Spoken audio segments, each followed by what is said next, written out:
Hi guys, happy Tuesday. Today we are going to continue our notes on what is the rock cycle. So if you'll get out that paper that I gave you, we're going to continue right down here at the bottom, talking about the rock cycle today.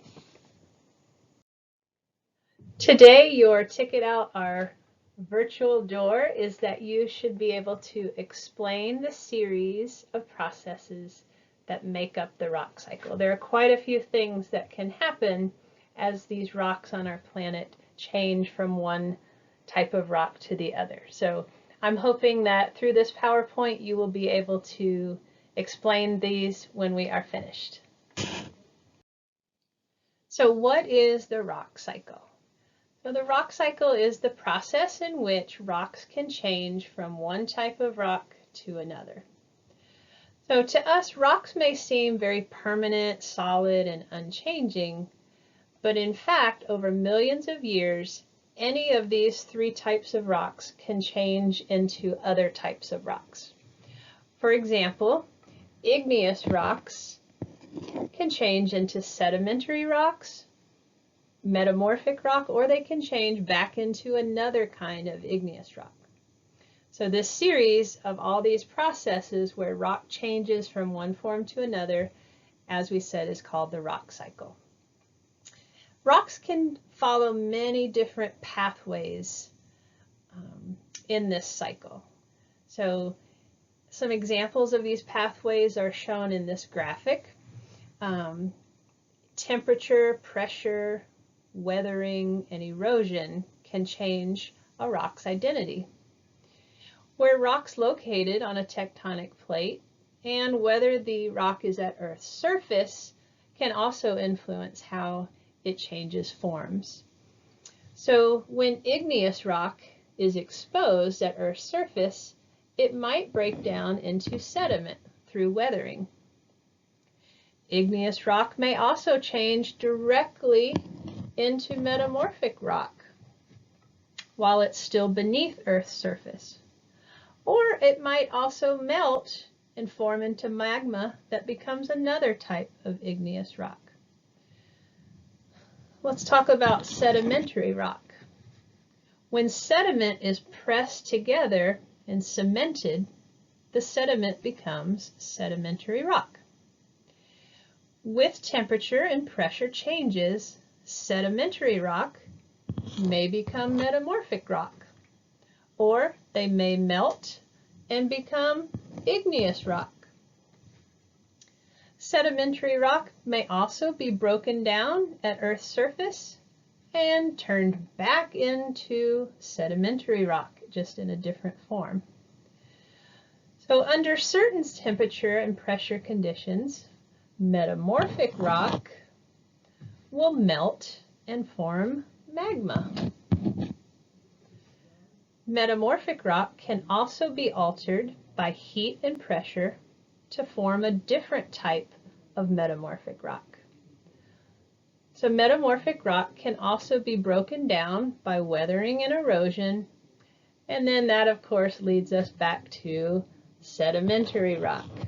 So as you can see, rocks can change form based on weathering, erosion, heat, and pressure.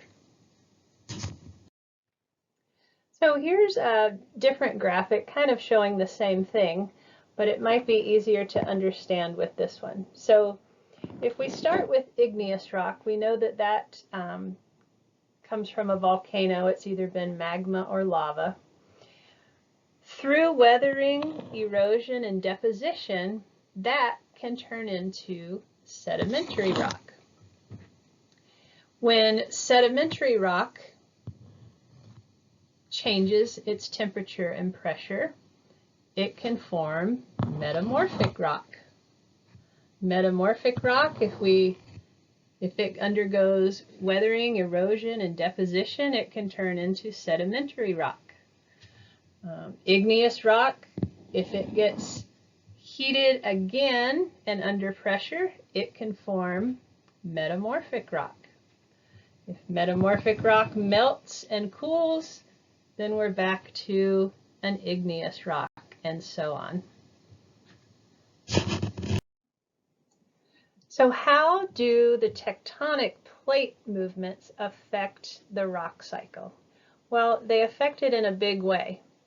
So we know that tectonic plates move, and so in that it moves rock around. So sometimes rock that was beneath Earth's surface may become exposed, and when that is exposed to wind and rain, that causes weathering, and then the sediment or rock that's on Earth's surface at points might become buried.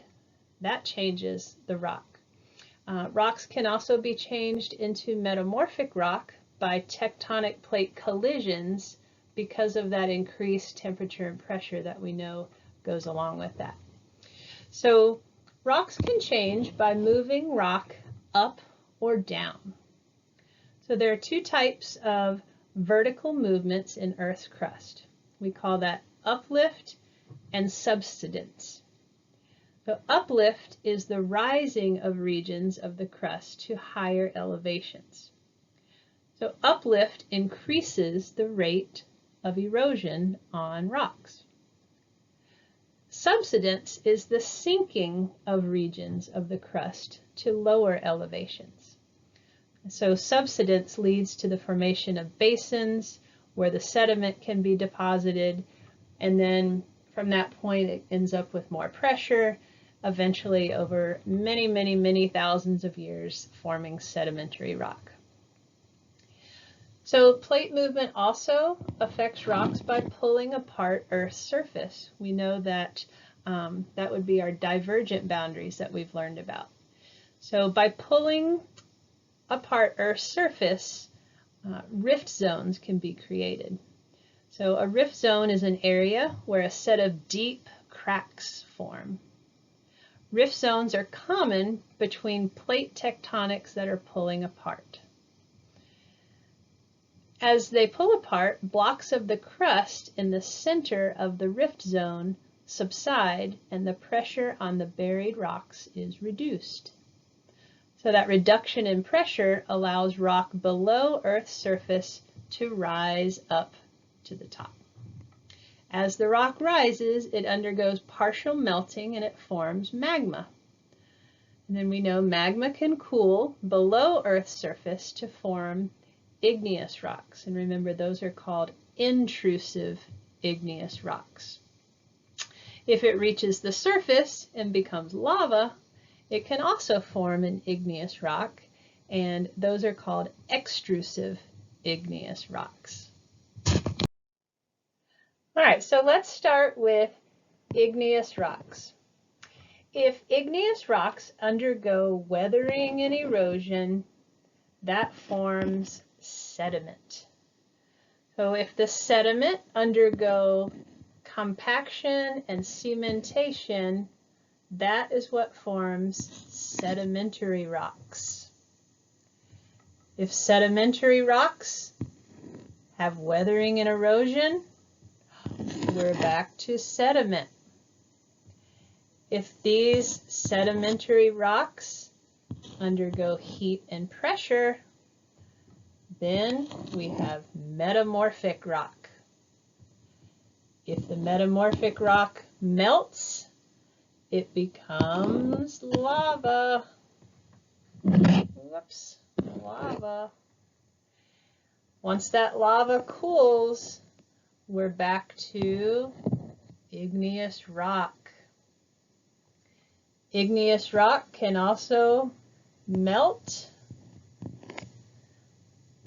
and form into metamorphic rock.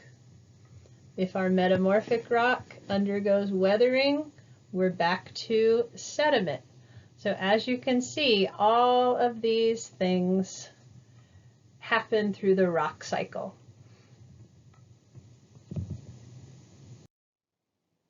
So for today, your ticket out the virtual door is, I want you to use this diagram and see if you are able to follow the lines and explain what happens in the rock cycle. Push pause and see if you can do that. So your assignment today is to complete the front and back of this activity sheet that was given to you on Friday. If you don't have this, I have provided links on my website so you can download and print this.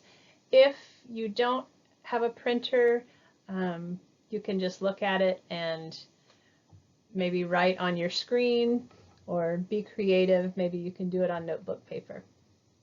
Anyway, for this one, you're going to just fill in the parts of the rock cycle. If you need to look back at the last screen, you may do that.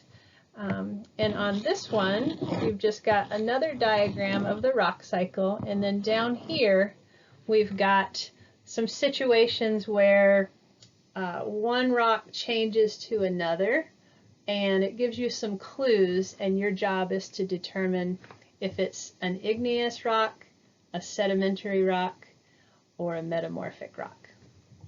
All right, good luck with that. You don't need to turn that in because the answers for this are in the PowerPoint.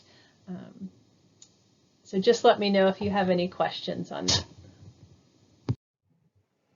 All right, that wraps up today. Just some reminders for tomorrow. I want you to be ready. Tomorrow we are going to be looking at some different rocks. I'll hold them up very close and we'll be talking about different igneous, metamorphic, and sedimentary rocks. And what I would like you to do is go out in your backyard, if it's not raining, try to find a break in the rain and just find a rock, something that you think is interesting. You may have a rock in your home that you've had for a while that you think is kind of cool. Tomorrow what we'll be doing is going through all the different characteristics of the rocks, and we'll be trying to figure out what your rock is based on the clues that identify each different type of rock. We'll be inputting those into a program called Flipgrid. It's where you get to make a video. It's real short, but you'll hold up your rock and you'll tell us why you think it is what it is. So what I want you to do is get yourself familiar with the program Flipgrid. I put a link on my website today. I'd like you to watch that just so that you kind of know how it works. I'll have it all set up for tomorrow, and this will be another technology that we'll try to use if we can all figure out how to do it. So it looks pretty cool, and I look forward to seeing your faces. I miss you guys. I will see you tomorrow. Bye.